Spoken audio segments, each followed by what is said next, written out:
بڑھاپے میں عبادت الہی سجدے بہت بڑی بات ہے، لیکن جوانی میں سجدوں کی توفیق کا مل جانا، آنکھوں میں آنسوؤں کا نور نصیب ہو جانا، خشیت الہی خوف اور اللہ کا ڈر، یہ بہت بڑا انعام ہے۔ تو یہ اللہ جس کو نصیب کر دے، یہ اس کی نعمت ہے۔ اللہ کا خوف اللہ کی عطا ہے، اللہ کی خشیت اللہ کی طرف سے بندوں کو دیا گیا انعام ہے۔ اللہ جس کی بہتری کا ارادہ کرتا ہے اسے اپنی خشیت کا نور دے دیتا ہے، اسے اپنا خوف عطا کر دیتا ہے، اپنے سے ڈرنا نصیب کر دیتا ہے، تقوی کی دولت دے دیتا ہے۔ اور اگر کوئی دلیری سے کہے میں نہیں ڈرتا، یا ڈٹائی سے گناہ کرے، گناہ کرنے کے بعد بھی کئی لوگ چھاتی چوڑی کرتے ہیں، تو یہ اللہ کی ناراضگی کی دلیل ہے کہ گناہ کا موقع مل جانا اور گناہ کے بعد اترانا، سرکشی، تمرد اور اس پر بھی مسرت، تو یہ بہت بڑی حماقت اور اللہ کی رحمتوں سے دوری کی دلیل ہے۔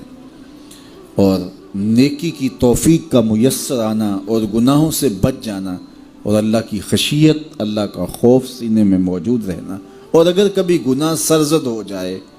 تو فوراً توبہ کر لینا۔ مومن کی شان یہ بتائی گئی ہے، حضرت عبداللہ ابن مسعود رضی اللہ تعالی عنہ سے ہے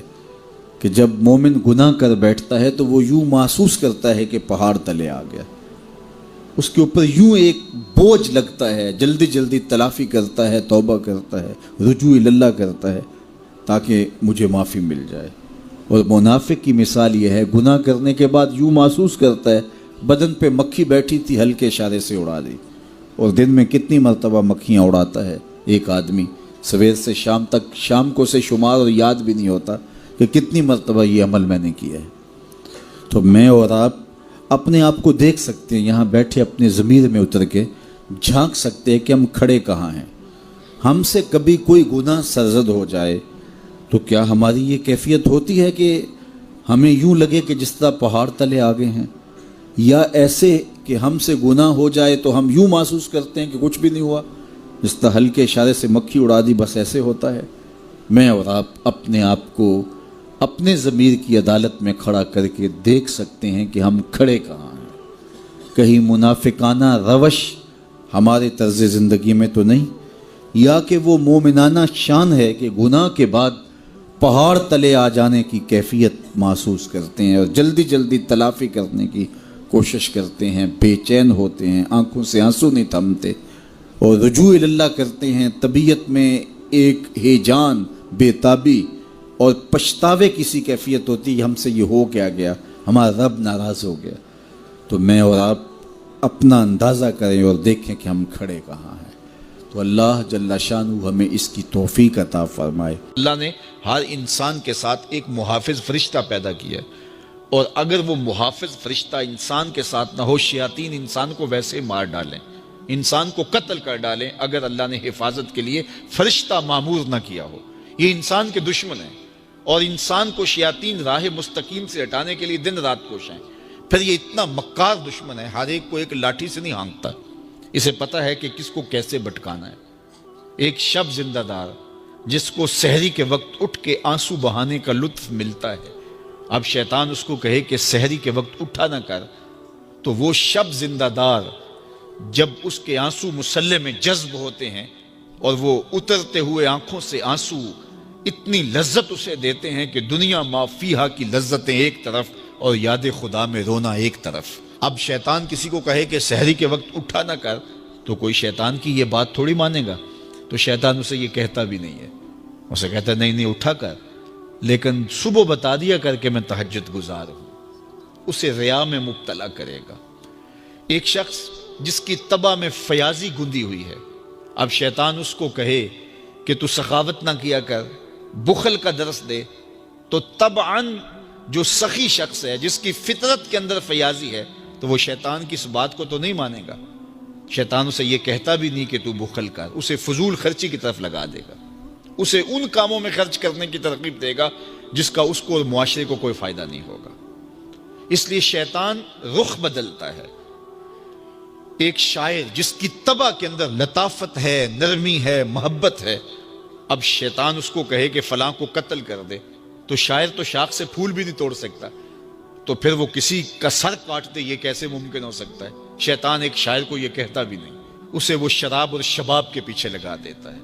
اب اتنا سخت دشمن، اتنا مکار دشمن، حضرت سیدنا غوث اعظم رضی اللہ تعالیٰ عنہ فرماتے ہیں میرے اوپر صحاب نور چھا گیا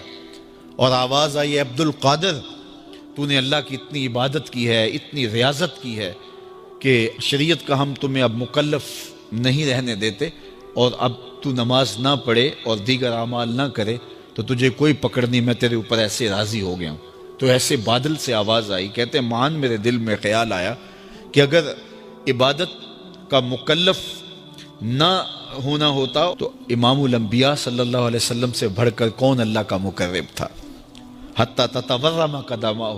حضور جب نماز پڑھتے اور اس قدر لمبا قیام کرتے حضور کے مبارک پاؤں سوج جاتے، لیکن ان کو تو کہا گیا وَاعْبُدْ رَبَّكَ حَتَّى يَأْتِيَكَ الْيَقِينُ، انہیں تو کہا گیا کہ آخری سانس تک اللہ کی عبادت کرنی ہے۔ تو میں کون ہوں کہ مجھے کہا جائے کہ تو اب عبادات کا مکلف نہیں رہا، کوئی بات نہیں ہے۔ تو کہتے ہیں میں لا حول ولا قوت الا باللہ پڑھا تو وہ جو مجھے نور نظر آ رہا تھا وہ سیاہی میں بدل گیا۔ تو وہ ابلیس تھا جو اس رنگ میں مجھے بھٹکانا چاہتا تھا، کہا عبد القادر اس مرتبے پہ پہنچے ہوئے کتنے لوگوں کو میں نے گمراہ کر دیا، تیرے علم نے تجھے بچا لیا۔ تو میں نے کہا ظالم، میرے علم نے مجھے نہیں بچایا، میرے اللہ کے فضل نے بچایا۔ تو کہا پھر بچ گیا ہے، کئی میں نے یوں لوٹ لیے۔ تو اتنا مکار دشمن ہو جو ہمارے اوپر مسلط ہے اور دن رات کوشاں ہے ہماری متاع عمل لوٹنے کے لیے، متاع ایمان لوٹنے کے لیے، تو پھر مجھے بتاؤ کہ ہم کیا غافل ہو کے بیٹھیں گے؟ ایسے ناپاک وجود کا مقابلہ کوئی آسان ہے جو ہماری متاع عمل لوٹتا ہے، متاع ایمان لوٹتا ہے، ہمیں عمل کرنے نہیں دیتا، کریں تو وسواس ڈال رہا ہوتا ہے، کر لیں تو ریا میں اور تکبر میں مبتلا کر کے، عجب میں مبتلا کر کے کیا ہوا عمل بھی لوٹ لیتا ہے۔ مجھے بتاؤ یہ کوئی جو ہے وہ سوکھا کام ہے کہ ہم مقابلہ کریں؟ اب ماہ صیام میں روزے سے بھوک بھی کاٹتے ہیں اور قرآن مجید کی تلاوت اور دیگر معمولات کے لیے ہمیں تنہائی بھی میسر آتی ہے، اور اسی طرح ہمیں روزے سے جو ہے وہ اپنی زبان کو کنٹرول کرنے کا درس بھی ملتا ہے۔ تو روزہ تمہاری زبان کا محافظ بن جاتا ہے، پھر روزہ تمہاری شہوات کے کنٹرول کا ذریعہ بن جاتا ہے، اور روزہ تنہائی کی وجہ سے اختلاط سے جو خرابیاں پیدا ہوتی ہیں ان سے تمہیں بچا لیتا ہے۔ تو گویا ماہ صیام اللہ تعالیٰ کی رحمتوں کا ایک روپ ہے، اور یہ ایک مہینے کا تربیتی کورس ہے جس کے ذریعے سے ہم اپنے باطن کی صفائی کر سکتے ہیں اور اندر کی غلاستیں، اندر کے میل کچیل مٹا سکتے ہیں۔